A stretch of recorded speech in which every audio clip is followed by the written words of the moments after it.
अचानक राजा भिखारी के सामने एक याचक की भांति खड़ा होकर उससे भिक्षा देने की मांग करने लगता है। राजा कहता है कि आज देश पर बहुत बड़ा संकट आया हुआ है। ज्योतिषियों ने कहा है इस संकट से उबरने के लिए यदि मैं अपना सब कुछ त्याग कर एक याचक की भांति भिक्षा ग्रहण करके लाऊंगा तभी इसका उपाय संभव है। नमस्कार मित्रों, आज हम आपके लिए एक प्रेरक प्रसंग लेकर उपस्थित हैं। आज का प्रसंग है चावल का दाना। मित्रों, एक भिखारी एक दिन सुबह अपने घर के बाहर निकला। त्योहार का दिन है। आज गांव में बहुत भिक्षा मिलने की संभावना है। वो अपनी झोली में थोड़े से चावल के दाने डालकर बाहर आया। चावल के दाने उसने डाल लिए हैं अपनी झोली में, क्योंकि झोली अगर भरी दिखाई पड़े तो देने वाले को आसानी होती है। उसे लगता है कि किसी और ने भी दिया है। सूरज निकलने के करीब है, रास्ता सोया है, अभी लोग जाग ही रहे हैं। मार्ग पर आते ही सामने से राजा का रथ आता हुआ नजर आता है। सोचता है आज राजा से अच्छी भीख मिल जाएगी। राजा का रथ उसके पास आकर रुक जाता है। उसने सोचा, धन्य है मेरा भाग्य, आज तक कभी राजा से भिक्षा नहीं मांग पाया, क्योंकि द्वारपाल बाहर से ही लौटा देते हैं। आज राजा स्वयं ही मेरे सामने आकर रुक गया है।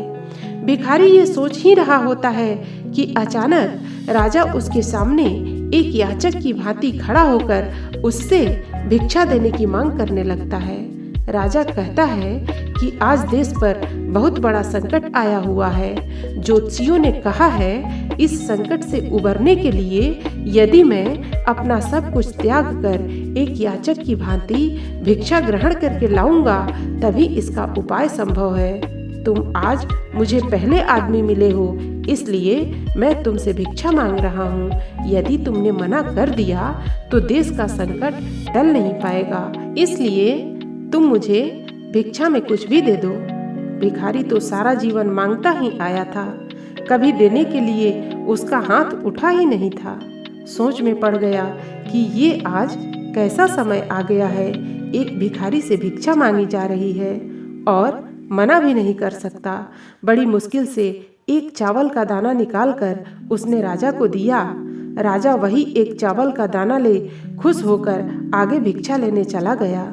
सबने उस राजा को बढ़ बढ़कर भिक्षा दी, परंतु भिखारी को चावल के दाने के जाने का भी गम सताने लगा। जैसे तैसे शाम को वह घर आया। भिखारी की पत्नी ने भिखारी की झोली पलटी तो उसमें उसे भीख के अंदर एक सोने का चावल का दाना भी नजर आया। भिखारी की पत्नी ने उसे जब उस सोने के दाने के बारे में बताया तो वो भिखारी छाती पीट के रोने लगा। जब उसकी पत्नी ने रोने का कारण पूछा तो उसने सारी बात उसे बताई।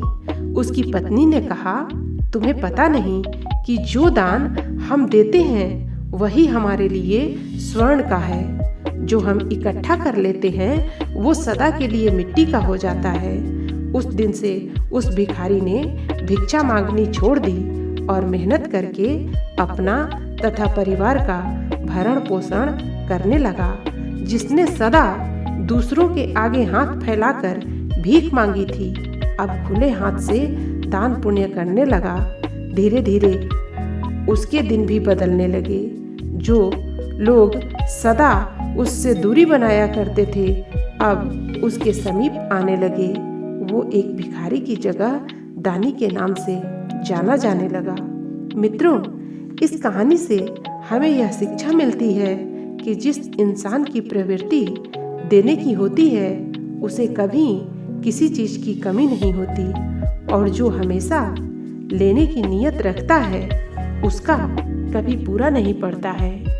मित्रों, कहानी कैसी लगी? कहानी यदि अच्छी लगी तो कमेंट बॉक्स में लिखकर बताना।